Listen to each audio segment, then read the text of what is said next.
Alors, bonjour tout le monde. Donc aujourd'hui, on continue donc les exercices sur l'espace vectoriel Rn et la notion de famille, donc libre, génératrice, phase et ainsi de suite. Donc pour l'exercice 5, on donne dans R carré, donc on donne les deux familles C1 et C2. Donc la question vérifie s'ils sont libres. Donc là, comme toujours, là on va travailler dans E. C'est égal à R carré, c'est l'espace vectoriel des couples. Donc, milieu de l'addition entre les couples et la multiplication externe d'un couple par un scalaire. Donc, ça, il faut se le mettre en tête. Donc, on va poser donc U1, c'est le couple de 5, c'est-à-dire le vecteur de 5. U2, c'est le vecteur moins 3, moins 15 sur 2. Et on va poser V1, c'est le vecteur couple 3, moins 4. V2, c'est le vecteur 4, 5. Donc là, on a 4 vecteurs. Donc la famille C1, donc il est constitué, c'est une famille qui contient deux vecteurs, U1, U2. La famille C2, il contient deux vecteurs V1, V2. Donc, on va voir est-ce que la famille C1 est libre. Donc, la famille C1, elle contient deux vecteurs, donc on va prendre soit deux scalaires alpha 1, alpha 2 appartenant à R. Donc, deux points, on revient à la ligne. On va écrire alpha 1 point U1 plus alpha 2 point U2 égale le 0 de E. Donc le 0 de E, dans ce cas-là, c'est le couple 0, 0. On est dans R carré. Donc toujours pour vérifier si une famille libre ou pas, si on veut utiliser la définition, on part de cette équation-là. Donc ça, c'est équivalent à alpha 1 point, donc le couple de 5, plus alpha 2 point, le couple moins 3, moins 15 sur 2, égale le couple 0, 0. Ce qui est équivalent, on traduit ces expressions-là, donc là la multiplication externe, donc ça fait 2 alpha 1, virgule 5 alpha 1, plus moins 3 alpha 2, moins 15 sur 2 alpha 2, égale le couple 0, 0. Ce qui est équivalent, ni plus ni moins, c'est équivalent à écrire. Là, c'est la somme entre les couples, donc ça va faire 2 alpha 1, moins 3 alpha 2, 5 alpha 1, moins 15 sur 2 alpha 2. Donc égal le couple 0, 0, ce qui est équivalent. Là, on a égalité de deux couples. C'est une égalité dans R carré, on l'a traduit, ça veut dire que les composantes sont égales 2 à 2. Donc ça veut dire que 2 alpha 1 moins 3 alpha 2 égale 0. 5 alpha 1 moins 15 sur 2 alpha 2 égale 0. Donc on arrive, donc là c'est un système de deux équations et deux inconnues, un système linéaire. Donc la méthode qu'on peut utiliser, donc la méthode de Gauss, donc là le coefficient de alpha est différent de 0, on va laisser la première ligne comme elle est, et on va l'utiliser pour faire disparaître alpha 1 dans la deuxième. Donc ça c'est égal à 0. Si on appelle cette ligne L1, la deuxième ligne on l'appelle L2, là on va multiplier cette ligne par 2 pour avoir ici 10, et on va multiplier celle-là par 5 pour avoir 10. Donc on va faire donc 2 fois L2, et la première on va la multiplier par 5. 5L1, pour que le coefficient de alpha 1 soit le même, soit égal à 10. Et on va faire la différence pour faire disparaître le alpha 1. Donc ça va être L2'. Donc la ligne L2 va changer. Donc si on fait cette opération-là, donc on va avoir la chose suivante. Donc 2, ici pour le 2 fois 5 ça fait 10, moins 5 fois 2 ça fait 10, l'alpha il va disparaître. Donc on multiplie toute la ligne, donc le premier mot ici par 2. Là ça va par 2, ça va faire moins 15. Et là on multiplie par 5, ça va faire aussi moins 15. Donc moins 15, moins 15, ça va faire 0. Donc on va avoir ici 0 alpha 1 plus 0 alpha 2. Et là on va avoir 5, 2 fois 0, moins 5 fois 0, ça va faire 0 pour le second nombre. Donc si on a ces deux lignes, donc on peut passer ici, donc on garde la première ligne, et on peut passer ici en faisant ce calcul-là. Donc ce système implique celui-là. Le retour, il est assuré. Donc si on a ces deux lignes, donc c'est là, on peut la réécrire sans problème. Et si on a ces deux lignes, si on fait, c'est à cette ligne-là, on lui ajoute 5L1. On va retrouver 2L2. Puis on divise par 2 pour retrouver L2. Donc il faut bien faire attention que ces deux systèmes ils sont équivalents. Il n'y a rien qui a été changé. Donc logiquement, si on a ce système-là, donc on a celui-là, on peut aller de ce côté. Si on a ce système-là, on peut revenir parce que cette équation, c'est la même chose que celle-là. Et à partir de ces deux équations, on peut retrouver celle-là. Comment on fait? Comment on va faire? Donc on fait L2' plus 5 L1. L1 il est toujours là. L1 il est toujours là. Si on fait L2' plus 5 L1, on va avoir ici 2 L2. Puis on divise par 2. Donc c'est-à-dire L2 c'est quoi? L2 c'est L2' plus 5 L1 qui est toujours là. Et le tout multiplié par 1 demi. Donc si on fait cette opération-là, on retrouve L2. Donc là, on a une équivalence logique correcte. Donc si on résolve autrement, on peut faire des erreurs, on peut oublier certaines équations. Et donc c'est toujours équivalent. C'est équivalent. Donc ici, on obtient 0 égale 0. C'est une équation évidente qu'on peut rajouter à n'importe quel système. Donc en fait, ce système-là, c'est équivalent tout simplement à dire que on a 2 alpha 1 moins 3 alpha 2 égale 0. Donc si on a ces deux équations, donc on a celle-là. Si on a celle-là, on peut revenir ici. Réécrire celle-là ici, écrire 0 égale 0, c'est toujours vrai. Donc on a ici une seule équation. Le système, tout le système qui est là, à deux équations, il est équivalent à une seule équation qui donne une relation entre L1 et L2. Donc là, on a le choix d'exprimer L1 en fonction de L2 ou bien alpha 1 en fonction de alpha 2 ou alpha 2 en fonction de alpha 1. On a le choix. Donc on va exprimer donc alpha 1, ça va être égal à 3 sur 2 alpha 2. Et il n'a aucune condition sur alpha 2, donc alpha 2 va rester comme un paramètre qui appartient à R. Donc ici, la définition d'une famille libre. La définition d'une famille libre, ça veut dire quoi? Ça veut dire que lorsqu'on a ça égal à 0, ça doit impliquer que les deux scalaires sont nuls. Ici, ce n'est pas le cas. Ici, ce n'est pas le cas. Donc tous les alpha i, alpha 1 et alpha 2 qui vérifient cette relation-là vont donner ici, ça égale 0. Donc ici, on n'a pas obligatoirement alpha 1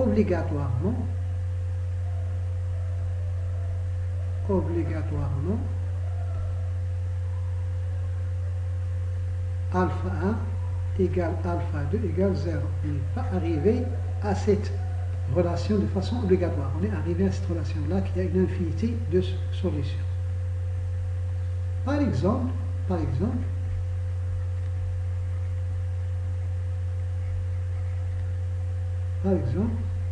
avec alpha 2, si on prend alpha 2 égale 2,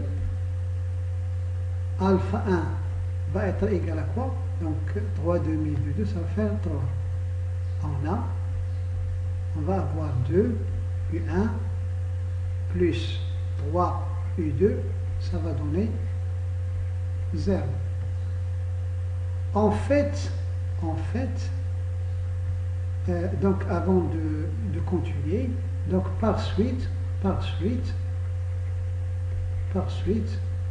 famille C1, n'est pas une famille libre, n'est pas une famille libre. Et on peut même continuer, si vous voulez, pour avoir, puisque la famille C1 n'est pas libre, ça veut dire quoi? D'après le cours, ça veut dire que l'un des vecteurs est écrit combinaison linéaire des autres. Et là, on a seulement deux vecteurs, ça veut dire que là, il s'écrit combinaison linéaire des autres. En fait, donc ça c'est un plus pour bien comprendre ce qu'on est en train de faire. En fait, on a, quel que soit alpha 2 appartenant à R, avec alpha 1, on a trouvé alpha 1, donc c'est 3 demi alpha 2, on a la relation, donc alpha 1 point U1 plus alpha 2 point U2 qui est égal à 3 demi alpha 2 point U1 plus alpha 2 point U2, c'est égal au 0 de E. C'est-à-dire, là, d'après les calculs dans un espace vectoriel, on peut faire sortir le alpha 2, c'est alpha 2 point le vecteur 3 demi point U1 plus U2, c'est égal le 0 de E. C'est-à-dire, donc d'où, donc là, puisque ça c'est vrai, donc quel que soit alpha 2 appartenant à R, on a cette relation-là. Donc pour alpha 2 égale 1, on trouve que on a la relation 3 demi point U1, c'est-à-dire que ce vecteur-là, c'est le vecteur nul. Il ne peut pas être autre chose. Et inversement, c'est ce vecteur-là, c'est 0. On multiplie par n'importe quel alpha 2, ça va donner 0. Et donc, cette relation-là, on peut l'écrire donc en multipliant par 2, 3.U1 plus 2.U2 égale 0. Ou, si vous voulez une autre relation, on peut exprimer U1, donc ça va faire, donc U1, ça va faire donc moins 2 tiers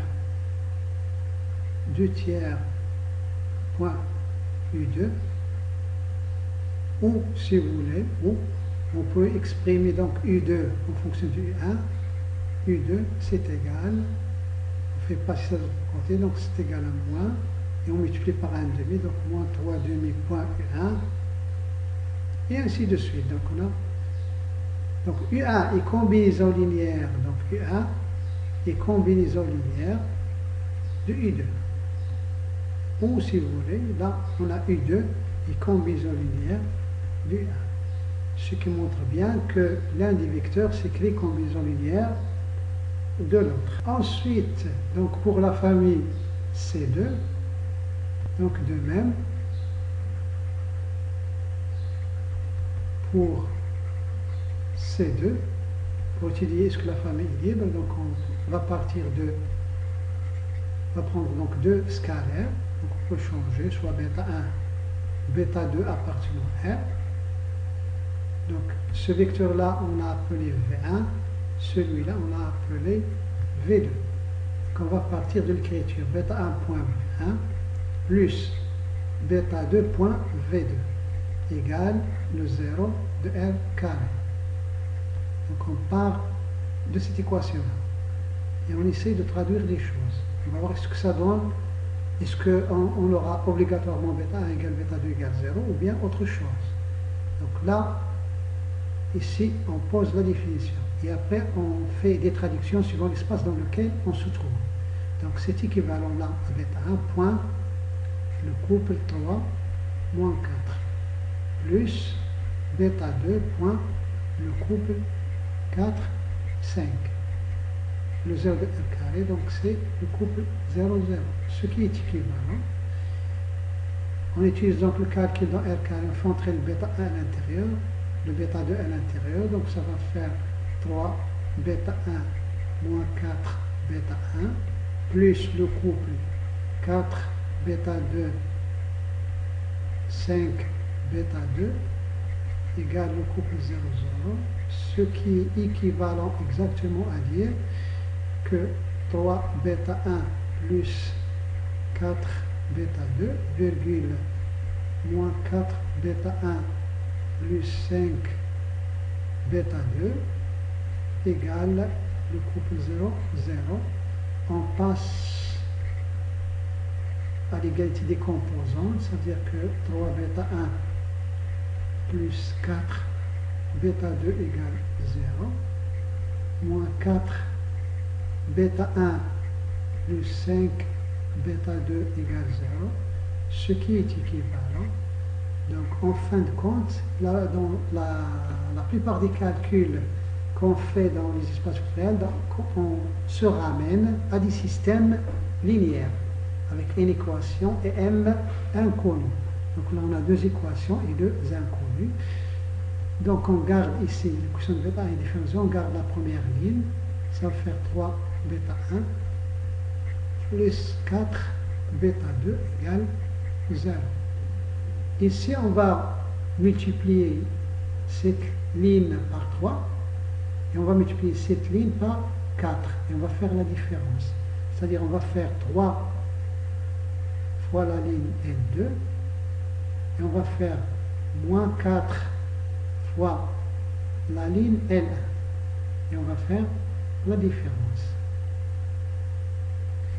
Comme ça pour éliminer le bêta 1. Là on multiplie par 3, ça fait moins 12. Là on multiplie par moins 4, ça fait moins 12. Et après on fait la différence, le bêta 1 va sauter. C'est-à-dire en fin de compte on va faire 3L2 plus, donc c'est-à-dire on va faire 3L2, là moins avec le moins ça va faire plus 4L1. C'est ce qu'on va faire. Donc 3 ici plus 4 fois ça. Donc ça va faire 0 bêta 1. Ici on multiplie par 3, ça fait 15. On multiplie ici par 4, ça fait 16. On fait la somme, 15 plus 16, ça fait 31. Donc ça fait 31 bêta 2. Le second nombre, donc là, fois 3, ça fait 0. Là, fois 4, ça fait 0. On fait la somme, ça va faire toujours 0. Ce qui est équivalent, tout de suite, ce qui est équivalent, là, on va faire 31 bêta 2 égale 0. Ça veut dire que à part 36 solutions, bêta 2 est automatiquement égal à 0. Et là, bêta 1 plus donc 4 bêta 2, donc plus 0 égale 0. Ce qui est équivalent tout simplement à avoir, donc cette équation ça va donner bêta égale 0, et donc bêta 2 égale 0. Bêta 2 égale 0. Donc on est obligatoirement, par un raisonnement logique, par des équivalences, à partir de cette équation-là, on est arrivé à tous les bêta i de la combinaison sont nuls.